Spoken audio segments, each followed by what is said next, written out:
গগন সর্দার পাড়া এলাকায় সরকারি ভূমিতে 5টি প্লটে অভিযানে 60,000 গাঁজা গাছ ধ্বংস করল বিশ্রামগঞ্জ থানার পুলিশ।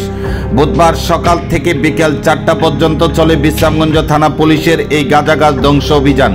বিশ্রামগঞ্জ থানার ওসি সুবিমল দেবনাথের নেতৃত্বে টিএসআর, সিআরপিএফ, এসপিও জওয়ানদের নিয়ে চলে এই দিনের এই অভিযান।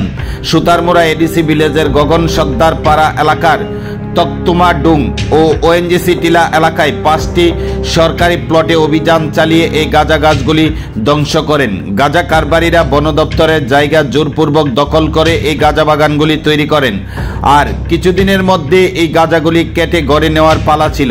ইতিমধ্যে বিশ্রামগঞ্জ থানার পুলিশ অভিযান চালিয়ে এই গাঁজাগুলি ধ্বংস করেন।